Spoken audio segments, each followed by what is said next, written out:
नमस्कार दोस्तों, मैं आपका दोस्त सन्नी जैन और आप सभी का हमारे चैनल एस्ट्रो लाइव सीक्रेट्स में हार्दिक स्वागत है।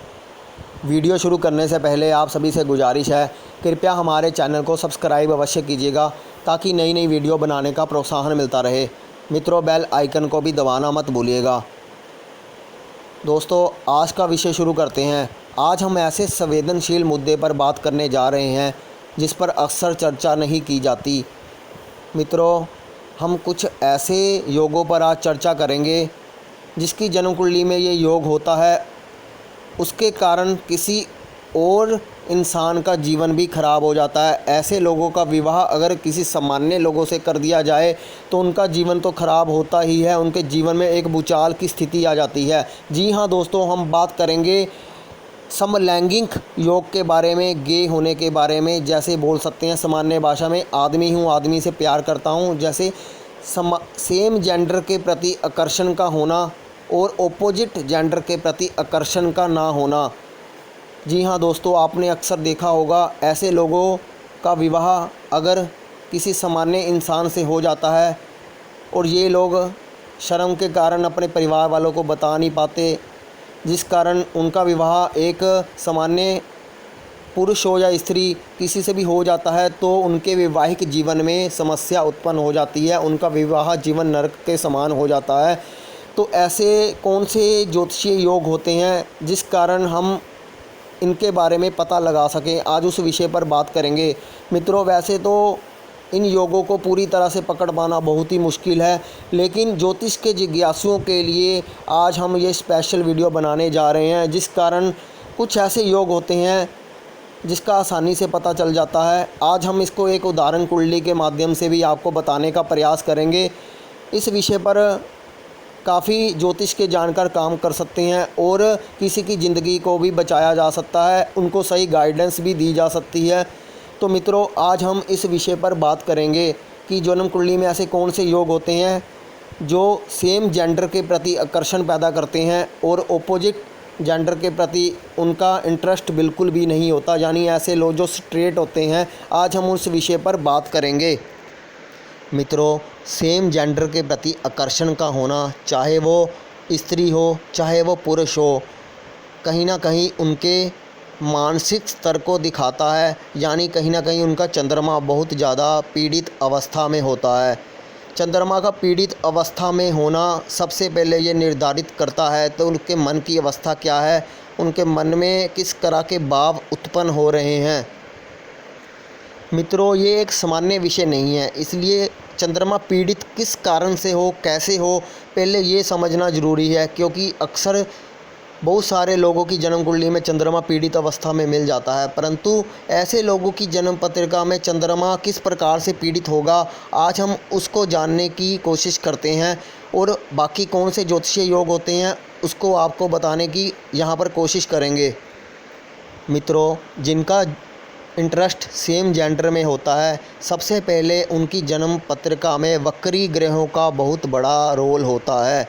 उनकी जन्म कुंडली में वक्री ग्रह आपको अवश्य देखने को मिल जाएंगे और वक्री ग्रहों का अगर चंद्रमा पर प्रभाव पड़ता है तो कहीं ना कहीं मन की अवस्था प्रभावित होनी शुरू हो जाती है। इसलिए ऐसे लोगों के चार्ट में वक्री ग्रह चंद्रमा से भी संबंध ज्योतिष्य बनाते हैं, या चंद्रमा कुछ ऐसे ग्रहों के साथ बैठा होता है जो सामान्य प्रवृत्ति के नहीं होते, जैसे 9 ग्रहों से बाहरी ग्रह, यानी प्लूटो हो गया, यूरेनस हो गया, नेपच्यून हो गया, जिनका प्रभाव मन की अवस्था पर पड़ता है। यानी कुछ बाहरी ग्रहों का संबंध, अक्सर प्लूटो का संबंध, वो भी वक्री प्लूटो का संबंध चंद्रमा से ज़्यादातर देखा गया है। मित्रों, दूसरा जो महत्वपूर्ण योग है वो है शुक्र। शुक्र जो प्रेम, लव, रोमांस का कारक है, आकर्षण का कारक है, अगर वो पाप पीड़ित प्रभाव में हो जाता है, अगर शुक्र का संबंध गुलिका के साथ बनता है, मांडी के साथ बनता है, या फिर कोई वक्री प्लैनेट के साथ बनता है, तो ऐसे इंसान के मन में सेम जेंडर के प्रति भावना उत्पन्न हो जाती है। मित्रों, शुक्र और मंगल दोनों ही कामोत्तेजना के ग्रह हैं। दोनों ही ग्रह ओपोजिट जेंडर के प्रति आकर्षण पैदा करते हैं। परंतु यहाँ पर बात हो रही है सेम जेंडर के प्रति आकर्षण का होना, तो कहीं ना कहीं शुक्र और मंगल पर विपरीत ग्रहों का प्रभाव अवश्य आपको देखने को मिलेगा, जिस कारण ओपोजिट जेंडर के प्रति आकर्षण ना होकर सेम जेंडर के प्रति आकर्षण हो जाता है। अगर वक्री ग्रहों का संबंध शुक्र और मंगल से होता है, शुक्र का संबंध गुलिका से होता है, चंद्रमा का संबंध वक्री ग्रहों से होता है, सूर्य का संबंध वक्री ग्रहों से होता है, क्योंकि चंद्रमा मन का कारक है, सूर्य आत्मा का कारक है। अगर मन और आत्मा पर भी एक साथ वक्री ग्रहों का प्रभाव पड़ता है तो कई बार ऐसी स्थितियां बन जाती हैं कि ऐसा इंसान सेम जेंडर के प्रति आकर्षण पैदा कर लेता है और जिसका ओपोजिट जेंडर के प्रति आकर्षण समाप्त हो जाता है। इसी असामान्य योगों पर आज हम चर्चा करने का प्रयास करेंगे, क्योंकि ऐसे लोगों का जो मंगल होता है, अगर पुरुष की कुंडली में मंगल है तो पुरुष की कुंडली में मंगल पुरुषार्थ का कारक होता है। ऐसे लोगों का पुरुषार्थ कहीं ना कहीं कमज़ोर हो जाता है, क्योंकि उसका संबंध केतु से हो सकता है या फिर अन्य कोई वक्री प्लैनेट से हो सकता है, जिस कारण मंगल में एक कमी होनी शुरू हो जाती है और उनका जो मन की अवस्था है वो प्रभावित होनी शुरू हो जाती है। इसको आज हम आपको जन्म कुंडली के माध्यम से भी बताने की कोशिश करेंगे, ताकि आपको आसानी से इस विषय के बारे में पता चल सके। मित्रों, शनि और बुध दो नपुंसक ग्रह होते हैं। अगर इन दोनों प्लैनेट का संबंध भी मंगल शुक्र से बनता है, या ये दोनों प्लैनेट वक्री होकर किसी ग्रह से संबंध बनाते हैं, तो भी संभावना बन जाती है कि सेम जेंडर के प्रति आकर्षण हो, क्योंकि शनि और बुध दोनों ही ठंडे ग्रह हैं, दोनों ही नीरसता पैदा करते हैं, दोनों ही स्वभाव से ठंडे होते हैं। तो ऐसे लोगों का रुझान ओपोजिट की तरफ ना होकर सेम जेंडर के प्रति हो जाता है। तो मित्रों, अब हम जन्म कुंडली की तरफ चलते हैं। आपको एक ऐसी जन्म कुंडली हम दिखाने जा रहे हैं जिसमें ये योग विद्यमान है। आइए उन योगों पर चर्चा करने का प्रयास करते हैं।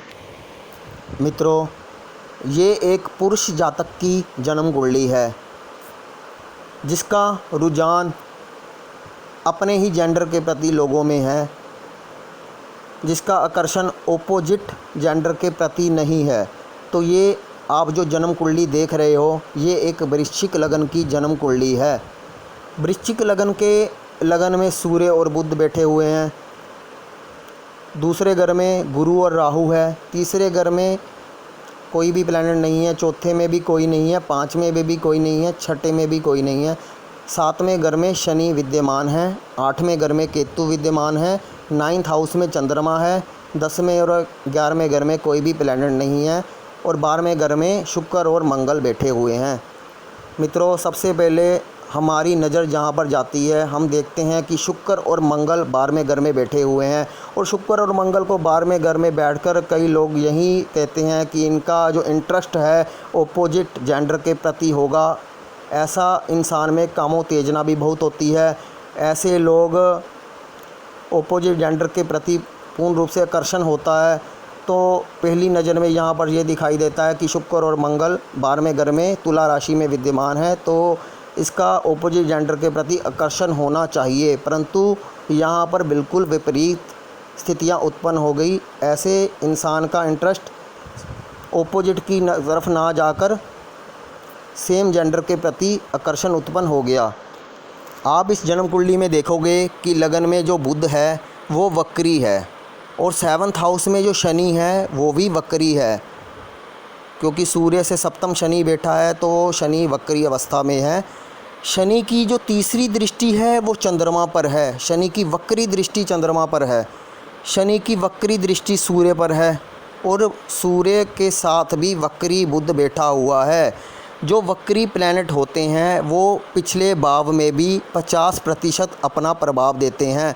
तो आप देखोगे कि जो ये बुध है जो लगन में बैठा हुआ है, ये वक्री होने के कारण 12वें घर में भी शुक्र और मंगल से अपना संबंध बनाता है। 50% प्रभाव वक्री होकर वो पिछले घर में भी देता है। और जो शनि है वो वक्री होकर 50% प्रभाव अपना छठे घर पर देता है, जिस कारण उसकी दृष्टि शुक्र मंगल से भी बनती है और शुक्र मंगल पर भी वहाँ पर प्रभाव जाता है। यानी शनि और बुध दोनों ग्रहों का प्रभाव मंगल और शुक्र से बनता है, जिस कारण इसका इंटरेस्ट ऑपोजिट जेंडर की तरफ ना होकर सेम जेंडर की तरफ हो जाता है, क्योंकि शुक्र मंगल दोनों ही कामोत्तेजना के ग्रह हैं, ऑपोजिट सेक्स के प्रति रुझान पैदा करते हैं। परंतु शनि और बुध विपरीत ग्रह होने के कारण, वक्री प्लैनेट होने के कारण यहाँ पर वो अपना प्रभाव 12वें घर में डालते हैं, जिस कारण इस जातक का रुझान बदल जाता है। जहाँ पर शनि का प्रभाव चंद्रमा पर भी पड़ता है, शनि का प्रभाव सूर्य पर भी पड़ता है, मन और आत्मा भी प्रभावित होती है। शुक्र मंगल पर भी शनि और बुध की दृष्टि होने से इस जातक के मन में जो भावना है वो सेम जेंडर के प्रति उत्पन्न हो जाती है। तो मित्रों, इस प्रकार से किसी भी कुंडली का हम आकलन करेंगे।